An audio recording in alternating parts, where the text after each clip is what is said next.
नमस्कार दोस्तों, स्वागत है आप सभी का आज एक बार फिर से आपके अपने चैनल लर्निंग एम्पायर पर मेरे यानी अनु के साथ। And as you will can see on your screen, आज का हमारा टॉपिक है क्लाइमेट। इसके 4 पार्ट्स ऑलरेडी मैंने अपने चैनल पे अपलोड कर दिए हैं, जिसमें मैंने मॉनसून के बारे में, इंडियन क्लाइमेट के बारे में, ITCZ, एल नीनो, ला नीना सब के बारे में बिल्कुल डिटेल में डिस्कस किया है। यदि आपने अभी तक वो चारों पार्ट्स नहीं देखे हैं तो पहले आप वो सारे पार्ट्स देखिए, उसी के बाद आपको पार्ट 5 अच्छे से समझ में आएगा। And we are talking about part 5 without any further delay. Let's start. दोस्तों, शुरुआत से लेकर अभी तक हम सिर्फ और सिर्फ मॉनसून के बारे में बात करते आए हैं। तो इतनी सारी बातचीत से हमें इतना तो पता चल गया है दोस्तों कि जब एटमॉस्फेरिक डिफरेंस होता है, एटमॉस्फेरिक कंडीशंस में जब डिफरेंस आता है तो इसकी वजह से मॉनसून की विंड्स प्रभावित होती हैं, और इसी वजह से ये डिसाइड किया जाता है कि मॉनसून अच्छा रहेगा, एवरेज रहेगा, बिलो एवरेज रहेगा या अबव एवरेज रहेगा। तो इस हिसाब से हम कह सकते हैं कि एटमॉस्फेरिक कंडीशंस पे पूरी तरीके से मॉनसून निर्भर करता है।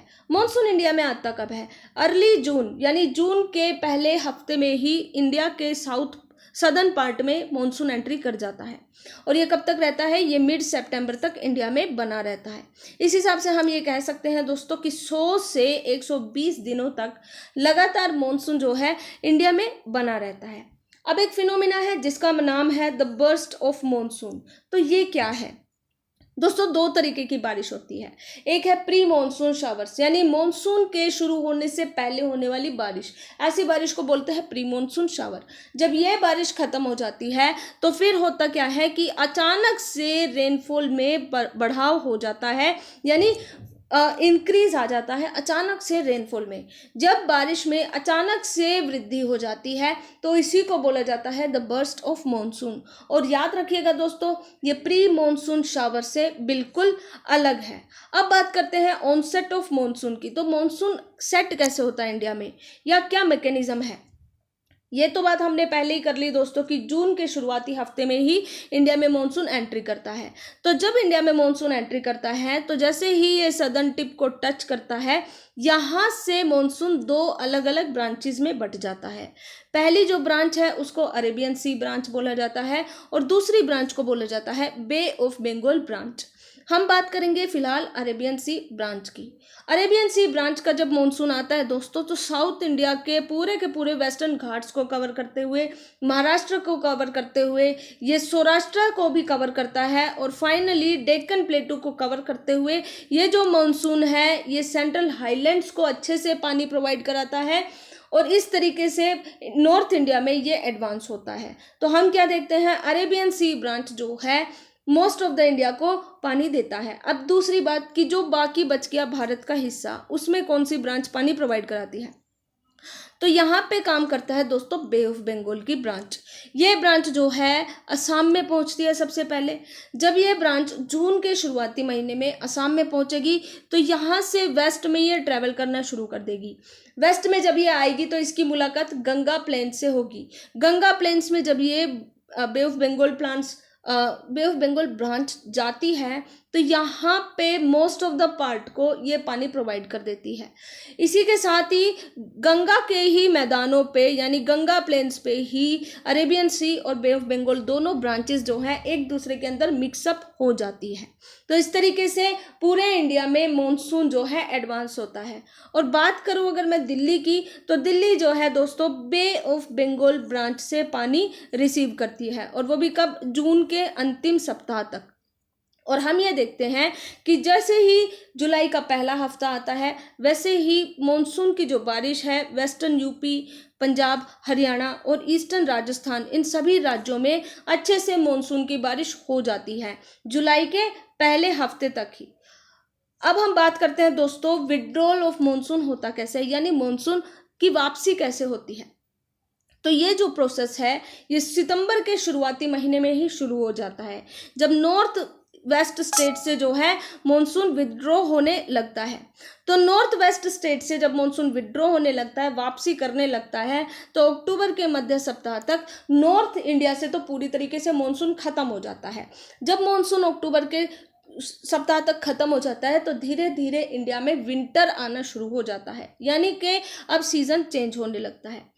मॉनसून फिर क्या करता है दोस्तों, जैसे ही दिसंबर आता है, नवंबर का अंतिम सप्ताह या दिसंबर का शुरुआती हफ्ता, तो इसमें क्या होता है कि तमिलनाडु में भयंकर बारिश होती है और फाइनली बाढ़ लाके तमिलनाडु में जो ये मॉनसून है ये बे ऑफ बंगाल में जाके खत्म हो जाता है।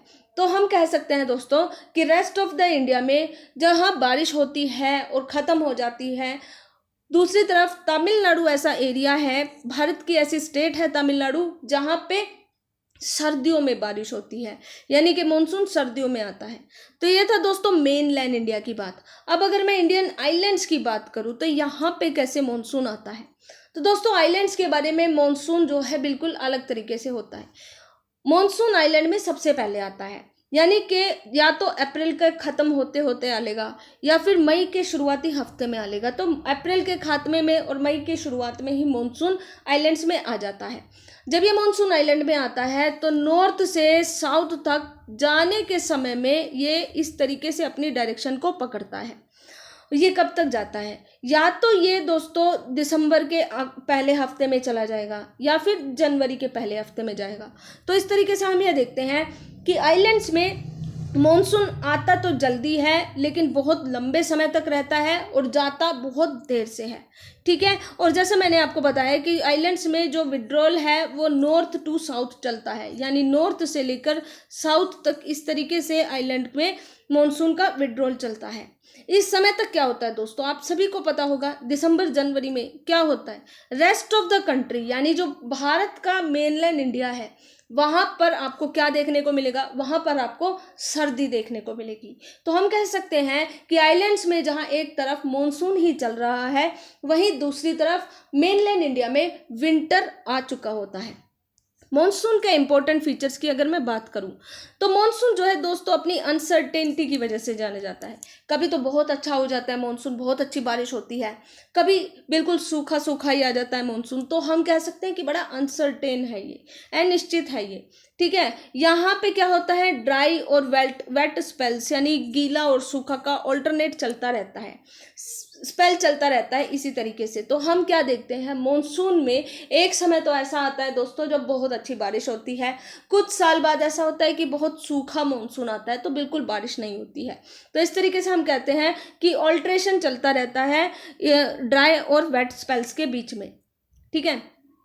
मॉनसून क्या करता है, अलग अलग तरीके से अलग अलग स्टेट में बिहेव करेगा। फॉर एग्जांपल महाराष्ट्र में जहां मॉनसून बाढ़ लेके आएगा, वहीं दूसरी तरफ हो सकता है कि दिल्ली में मॉनसून जो है ड्रोट लेके आए, यानी सूखे की कंडीशन लेके आए। तो ये जो इरेगुलर अराइवल है और इरेगुलर रिट्रीट है, यानी आना और जाना, इसका समय निश्चित नहीं है मॉनसून का। इस वजह से जो फार्मिंग का शेड्यूल है, जो खेती का शेड्यूल है दोस्तों, उस पे बहुत बुरी तरीके से प्रभाव पड़ता है, वो अफेक्ट होता है। तो आई होप दोस्तों आज के सेशन से आप लोगों को कुछ ना कुछ सीखने को मिला होगा। यहीं पे हमारा सेशन खत्म होता है। कल हम बात करेंगे इंडियन सीजन्स की। तब तक के लिए stay home, stay safe, God bless you all, जय हिंद।